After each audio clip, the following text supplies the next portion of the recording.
Welcome to Second Wind, Midlife Edition. My name is Troy, and I am struggling to get my phone to sit upright. Yeah, true story. I couldn't believe it. I saw it on the news. This was this is within the week anyways, how England has introduced anyone born after 2008, so basically January 1st, 2009, will not be able to buy cigarettes over the counter. And then it wasn't like 2-3 days later, I heard the exact same thing echoed from the Canadian government. So this is actually being talked about in Canada as well, and obviously abroad. And I'm sure it's spread a lot of thought about this subject in other countries as well. But these are the two that I know of right now that are seriously talking about doing this. So is it a good thing or is it a bad thing? I don't know. Like I need to do a little bit more research myself on it.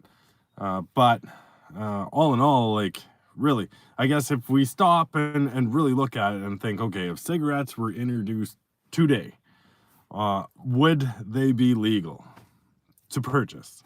Like, think about it. Like cigarettes, they're not good for you, right? It's our own choice as adults if we smoke or not. And a lot of people do find comfort in smoking, and it's like a middle class kind of a thing. But smoking, yeah, like it's gonna be banned. Holy, eh? Like I said, like, can you buy cigarettes today if they were introduced today? Would you be able to buy cigarettes in society in Canada, UK, actually? Yeah, I don't know. That's a tough one. I don't even think that they would be allowed to be sold, actually. I think there'd be so many people like put up flags and barriers to cigarettes being put out to people today, but they've just been around for so long. See, what I find interesting about this whole quit smoking, that's the kind of trail that this path is, this channel is, right? So this is kind of in the wheelhouse, and I don't tell people what to do, like you should quit smoking or you should start smoking. I don't say neither of them. I'm pretty much neutral. I'm just explaining about my own experience and kind of documenting that as it's turning into like a midlife transformation. So from kind of coming from that angle, yeah, I don't see there being a lot wrong with this, with the idea of the ban. Enforcing it, however, is going to be a completely other story. Like, okay, so cigarettes are primarily, or were primarily in Canada, bought over the counter, right? Now you can also get them in the mail, off the internet, etc. So like, how do you enforce this thing if it was to this rule of anyone born after 2008 will not be able to buy cigarettes? Yeah, I don't know. It's and the ones that fall like plus or minus of that. So I think there's a lot that we're gonna figure out, and how creative people are, how creative smokers are, or people that want to smoke. The other thing that's interesting to me, okay, so apart from the cigarettes, what's even more lethal or more accessible or done more is vaping, right? Vaping's way more popular than it is in like versus cigarettes, right? There's way more younger people vaping than there are smoking cigarettes. So I haven't heard once that these rules are being applied to vaping. Like, I don't know. I think if you're gonna make a clear cut at this stuff, you just gotta like go after both of them. Yeah, so they're gonna try and make it more difficult to purchase your vape supplies. Yeah, well, they've done that in Canada too. I don't know. It's been a long time since I've been to the United Kingdom, but even when I was there, like there was warnings on the cigarette packs. Here in Canada, they're virtually cigarette packs are just warnings. It's like a warning pack, right? Just the most disgusting photos they could find to slap on there. I don't know what that's actually done, if that like subliminally has done anything for smokers. I don't know. I just know it made me buy another case, like a case to put them in. So right, the ban for smoking cigarettes, I don't know. I'm wondering what everyone else is thinking about this topic. I'd actually like to do another live when I do a little bit more research on this. I just thought, since I'm sitting here waiting for rest of my family that are in employment right now, I would just go live and just see if anyone else had any ideas or opinions on the smoking ban that the UK is putting on its citizens. Anyone after 2008, born after, will not be able to buy cigarettes over the counter or in that country. So, and Canada talking about doing the same thing. Curious to know what anyone else on here is wondering. Like, if you're live, go ahead and type now. We can discuss it right now. Or if you're watching this on replay, that's cool too. Go ahead, type down what you think, and I will get back to you for sure. Like, and I think there's going to be subsequent videos on this topic too, because it is rather interesting, right? Like I said, it's the ban is one thing, but then how do you enforce that ban? Well, there'll be like cigarette police. I don't know. It's quite interesting. I think there's so many ways around those types of bans, but it will make an effect for sure. But what about vaping? I don't know. It goes like same thing. Like, what about alcohol? Like, if alcohol was introduced into society today, would it be legal with what it does? Like health wise, just like society wise, and like the violence level when alcohol is introduced to any situation. So like, yeah, I don't know, like I guess like there's that, and same thing with like smoking. Like, look at the health effects and what it does on the pressures on the healthcare system. Although with how much tax is taken by the government from cigarette smokers, they pay well for their future need of healthcare. That's my opinion. So when people say it's a drain on the healthcare system, well, I don't know. Like, it's paid for. Everyone wants their money, and the higher you go up in that system, the healthcare, the more they like their money. Isn't that the truth? So, by the way, anyone watching this channel right now, go ahead and hit subscribe. Like, if you're into quitting smoking actually and making a midlife transformation, more specifically 40s, right in that 40-year mark, and we're midlife, go ahead and hit subscribe. Check out our channel. We got some videos that we're putting out. We got well over 200 videos now, and we got a lot more that we plan on going out. Maybe one on this ban as well, and see how that happens, because it seems like a topic that could be revisited throughout the year for sure, you know, periodically, just to see how things are going and progressing in that direction. So right on, this was just going to be a quick live, and I'm not sure how long that we got, but if anyone does have any questions or anything, comments, go ahead and jot them down. The one comment that we got there was quitting, ? Myself, yeah, definitely quitting smoking. I smoked for over 25 years, and yeah, I've quit smoking now. It's been over 9 months, chugging my way slowly day by day to get to that 1 year mark, and I feel like that's some sort of like a page turner in this whole journey. I know, like, the first month was like, it was hard.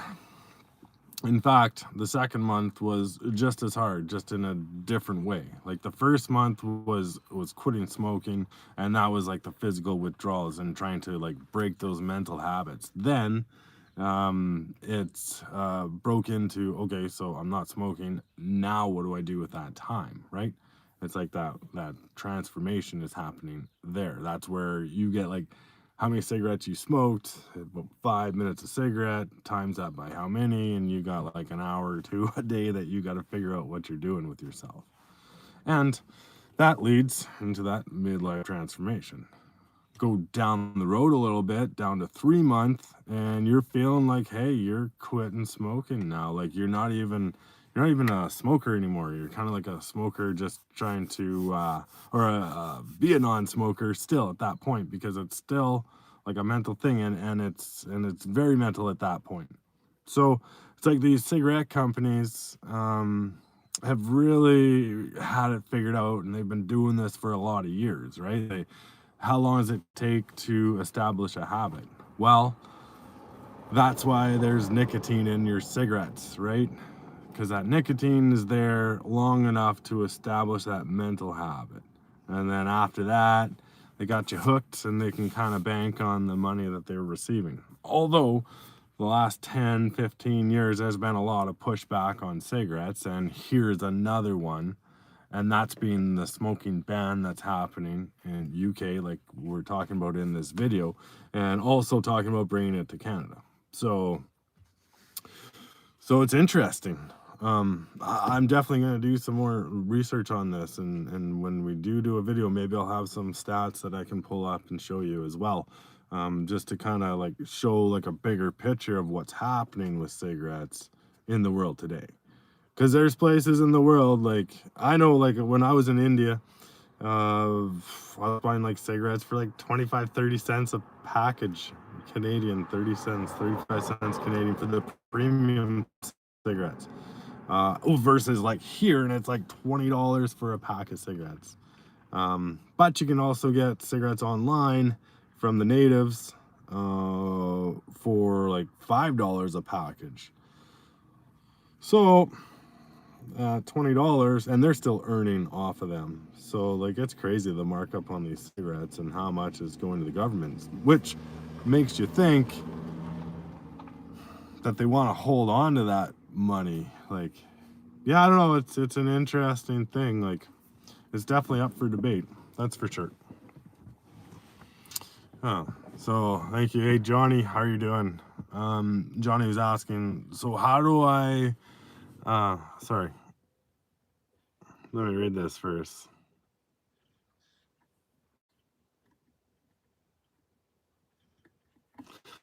So how do I manage the withdrawals if I work but I don't want to smoke anymore? Yeah, there's something there. If it comes down to withdrawals and the mental factor for it, well, if you work, okay, it's not quite clear, but I'm thinking, so you're working somewhere and other people are smoking around you as well, maybe, or you're smoking and you have natural break times during the day for smoking. How do I break those withdrawals? Well, first and foremost, I always say like determining and establishing a meaningful, deep-seated why is going to be like your most important foundation. The why you want to quit smoking, and like it goes deep, like, and it should near make you cry because you're hitting on like a nerve, right? And that's that unlimited motivation, especially in these circumstances, that'll get you through. So assuming that you have a why and you spend time on getting your why, by the way, on our channel, we have a video for that specifically, how to determine your why. Go check it out. I think about halfway through, it really starts getting really good. Yeah, so there's that. And then also realizing that this is happening. You're having a withdrawal, right? You want a cigarette. So being aware of that is also important, because that gives you the ability to write it down, write down the time, write down what you were doing, write down like how strong the craving was. Because once you start understanding that and you start doing that, you're going to see like a rhythm, right? You'll start seeing like the data pointing towards these certain things and certain times, and that gives you like those red flags of what you have to prepare against. Then you just got to know that a craving only lasts 3 to 7 minutes, right? And that's why I call it a craving wave, because it's like that wave in the ocean that comes up, and hopefully you can surf it right, and ride it out. Because if you don't, well, you're gonna be smoking.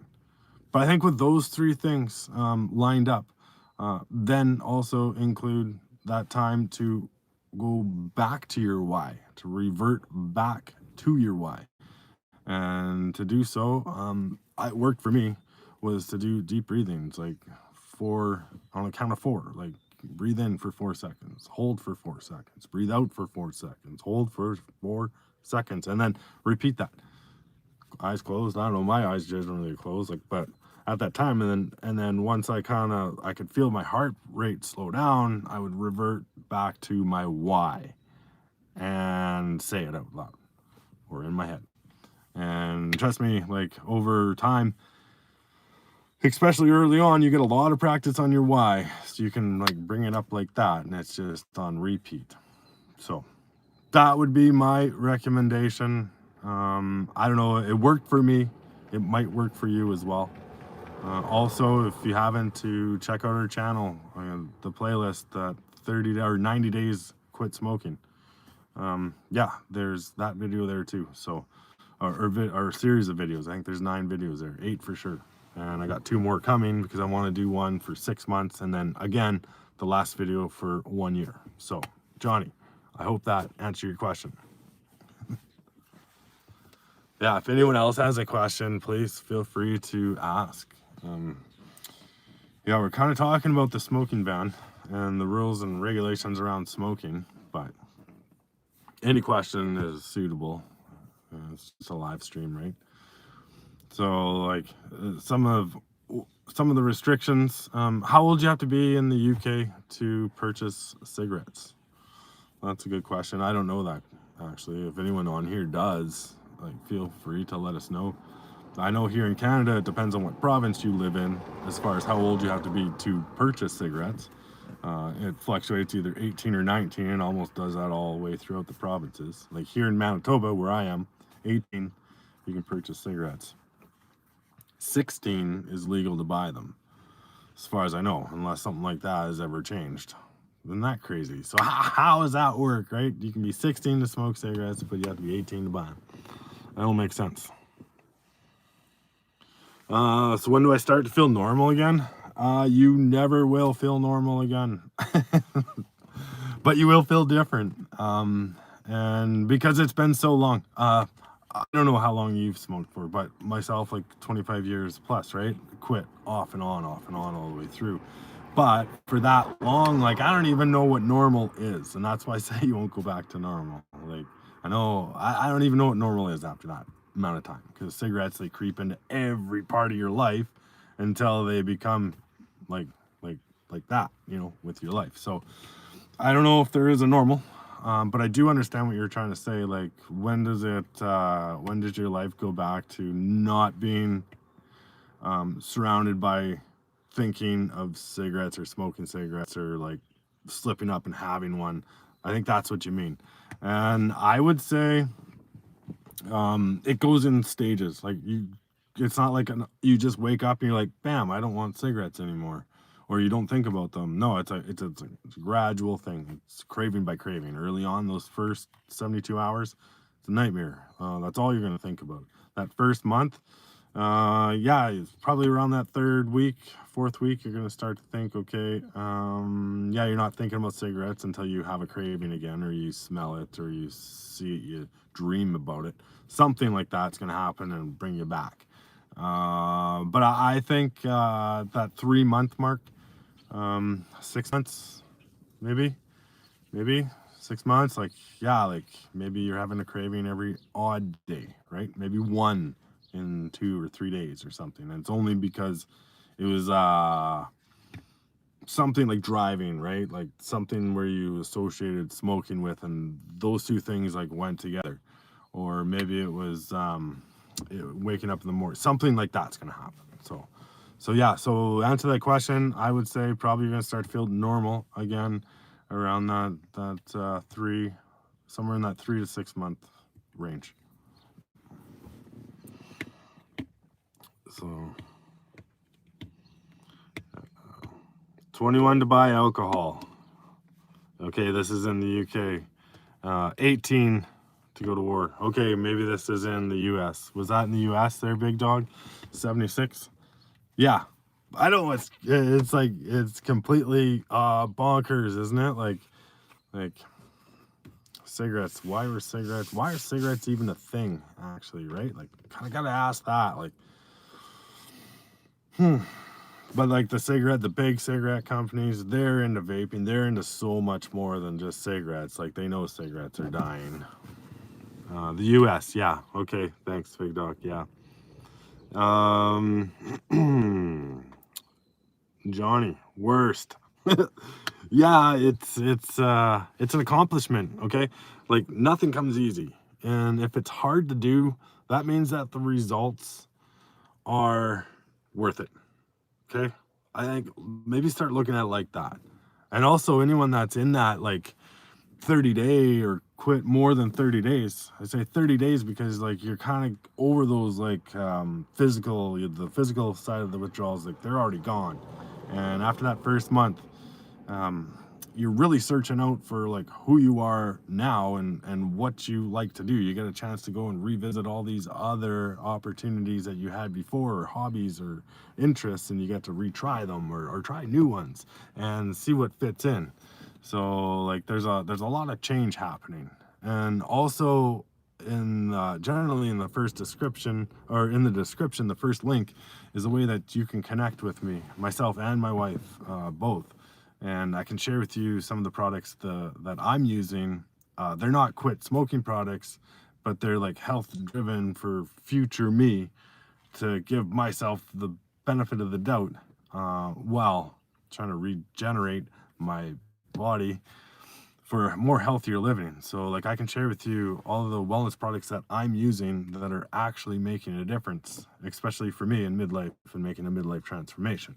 So if that sounds like you, there's a link in the description to go check it out. A quick form to fill out. We start like that. We can work one-on-one on this. But anyways, that's a side note. So another question, what do you think is worth vaping or cigarettes? Because I heard cigarettes have 7,000 other chemicals. I think they're equally as bad. It's like a new generation of killing yourself slowly. That's personally what I think about it. Yeah, I don't know. I don't know a lot about vaping. Just only what I've read. Like I know when I tried it, I couldn't do it. Like it just, my lungs were not prepared for that. And yeah, like it's really hurting young people. And I think the biggest problem is like, okay, cigarettes, like they smell, right? And because they smell, and they put out an odor, you can't do them everywhere, and it's been offensive. So like you can only smoke in certain areas or outside or like under your cars, I don't know. But whereas vaping, like it comes in all different flavors, right? And you can like hit a vape anywhere. No one's gonna say really a thing or even know that it was happening. It'll smell something sweet in the air, maybe. Like say like you're in a public bathroom or something, for example, or whatever. Like I don't know. It's just too easy to do, and it's like ready right now. Like it's in your pocket, it's readily accessible, and boom, you're like just vaping wherever. And a lot, you're probably doing it more than you would if you were smoking cigarettes, because cigarettes, like I said before, you're kind of contained down into like certain areas that you can do this. So which is worse? I don't know. I don't know. Let's go with smoking. I don't know. Let's go with vaping. Like I just don't know. But I know that I think if there's going to be a ban on cigarettes, then why don't they just ban it over like nicotine products? I don't know. I know there's a lot about nicotine pouches as well. Like that's a totally different thing. But I don't know. Smoking and vaping, like that's right, Jason. Right? Like they're both bad for your lungs. So I know after 25 years, like I'm 45, definitely things are definitely changing and getting a lot better. All right, well, my crew's here, so looks like we're on our trip. So I'm gonna shut this down here now. 25 minutes, you guys. Wow, nice. Anyways, thank you for everyone that's come on to this live. Any questions? Thank you. That was good. And I'd like to do another one about this exact same topic. So go ahead, go to the channel, hit subscribe, check out some of our videos, and welcome to Second Light. All right, we'll see you next live stream.